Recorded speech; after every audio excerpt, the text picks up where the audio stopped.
What if the man who told you not to love him was the only one who ever taught you what love truly means? The rain fell like music against the glass walls of the hotel lobby as Lily rushed through the doors, clutching her portfolio against her chest, her shoes squeaking slightly on the marble floor. It was her first day at the new design firm, and she had already spilled coffee on her blouse twice. She worked hard for this chance years of late nights, sketching on scraps of paper, finally leading to an interview that felt like a miracle. What she didn't know was that the man waiting upstairs would change everything. On the top floor, a private meeting room overlooked the city. A man stood there, silent and tall. His name was Adrian Vale, Billionaire, founder of the company everyone admired and feared. His gaze was sharp, the kind that could make a room go silent. Lily stepped in, nervously clutching her drawings. "Sir, I'm sorry for being late." He looked up slowly, his eyes unreadable. "You're here. That's what matters." She nodded, trying to steady her voice. "Thank you for this chance." He walked closer, stopping just enough to make her heart stumble. "These designs are yours." She nodded. "Yes, sir, all of them." He studied the sketches, his expression unreadable, then said quietly, "You have talent, but no idea how dangerous this place can be." She frowned. "Dangerous, sir." He turned to the window, watching the rain. Sometimes brilliance is punished before it's rewarded. Remember that she didn't understand. But she nodded anyway. He looked at her again, his voice lower, almost a warning. "If you want to work here, follow one rule. Don't fall in love with me." She blinked, stunned, unsure if she had heard right, sir. He smiled faintly. "It's not arrogance, it's protection. People who get close to me always get hurt." She wanted to laugh at how absurd it sounded, but his eyes made her believe him. Later that evening, when she walked out of his office, she didn't realize that rule had already been broken, because her heart had started falling the moment he said her name. Days turned into weeks, and Lily tried to bury the thought of his words under piles of deadlines and sketches, but Adrian was impossible to ignore. He rarely smiled, yet when he did, it was the kind that stayed in her mind long after he left a room. He noticed details no one else did, how she bit her lip when she focused, how she tucked her hair behind her ear. When she was nervous, he never said much, but she felt his eyes on her, often not in judgment, but in quiet curiosity. One late evening, she was the last one in the office, the rain falling again, just like the first day she met him. Her screen flickered with fatigue, her eyelids heavy when his voice broke the silence. "You should go home." She looked up, startled. He was standing at the door, his tie loosened, his hair slightly undone. She smiled faintly. "I could say the same to you."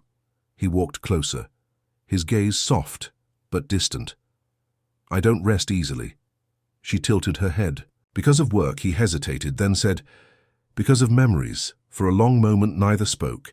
She gathered the courage to ask, "What kind of memories?" He looked out the window, his reflection cold and lonely, the kind that make you build walls so no one can get close enough to hurt you. She whispered, "Sometimes walls keep out the people who could heal you." He turned to her, his eyes meeting hers for the first time with something fragile behind them. "You speak like someone who understands pain." She smiled softly. "Maybe I just understand people." He took a slow breath, walking past her, stopping by her desk. His hand brushed the corner of one of her drawings. He said quietly, "You remind me of someone who used to believe in me." She frowned. "Who was she?" He answered without looking back. "Someone who loved me when I didn't deserve it." She stayed silent, unsure what to say. He turned to leave, but paused at the door. "Don't stay too late. Lily, this place has a way of turning good hearts cold." She watched him go, feeling her heartbeat in her chest stronger than reason. She knew she was already past his rule, because love never asks for permission. It just happens quietly, one heartbeat at a time. The next few weeks felt like walking a tightrope. Lily and Adrian moved around each other like two people, pretending not to feel what was already written in their eyes. She tried to convince herself it was admiration, not affection, but every time he spoke her name, it sounded like something softer than business. She began to see the cracks behind his power, the quiet sadness that lingered when he thought no one was watching. One afternoon, the company prepared for a major pitch Adrian was set to present to global investors Lily had worked on. The project for months, it was her design that tied everything together.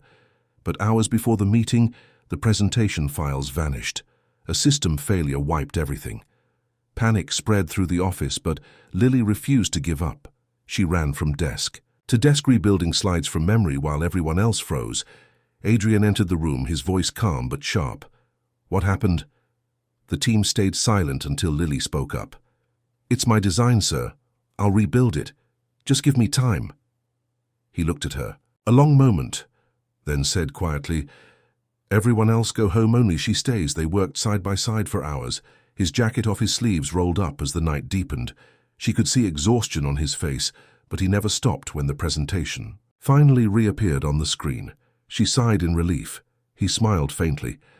You did it, she shook her head. We did it. He looked at her like he was seeing something he hadn't in years. You shouldn't be here this late. He said. She smiled, tired, but happy. I could say the same to you. Then something in the air shifted. He stepped closer, his voice low. You're making this rule hard to keep. She blinked. What rule? He hesitated. The one about not falling in love. She froze, her heart thundering. He stepped closer, their eyes locked, her voice barely a whisper. Maybe rules are meant to be broken. He smiled, a real one this time, soft and unguarded. The silence between them grew heavy. Then he leaned in close enough that she could feel his breath against her skin, his voice trembling. Lily, if I kiss you, there's no going back, she whispered. Then don't stop halfway. He hesitated just for a heartbeat before their lips met. The world outside faded, the rain, the lights, the city, everything disappeared, until all that remained was two people who finally stopped running from what was always meant to be. When the kiss finally broke, the room felt different, the air heavier, the city lights painting gold across their faces. Adrian stepped back first, his breath uneven, his voice caught between want and warning. Lily, you don't understand what you've done. She frowned, her heart still racing. What did I do? He looked at her with eyes that carried both fear and tenderness. You made me remember what it feels like to be alive, and that terrifies me.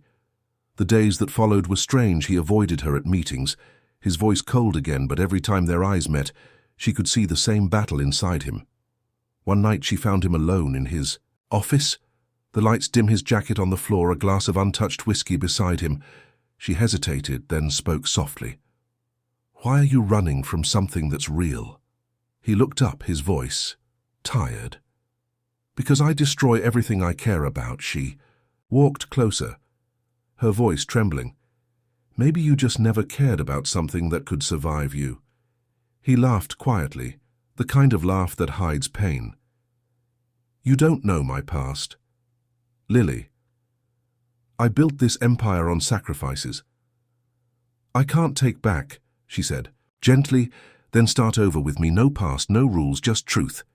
He stared at her for a long moment, then whispered, I'm afraid of loving you. She smiled sadly. Too late for that. Adrian. He stood and took her hands in his voice low. Every time I look at you, I see everything I told myself I didn't need, she said. Then stop looking away. He kissed her again, slower this time, as if trying to memorize what forgiveness felt like. When he finally pulled back, his forehead rested against hers, his voice breaking. You're going to ruin me, she smiled through her tears. Maybe I'm going to save you. Months passed, and the world around them began to notice the man who once ruled through silence. Now smiled in meetings. The workers whispered about the boss who suddenly remembered their names. He didn't hide it anymore. He didn't hide her. Their love became quiet but unshakable, built from the same place his fear once lived. One evening he took her back to the same window where they had first stood when he warned her not to love him. The skyline burned orange with sunset, he said softly. You broke every rule I had. She smiled. I just followed my heart. He took her hand and said, then let it lead me too. If this story made you smile, share it with someone who needs a reminder that accidents can turn into beautiful beginnings.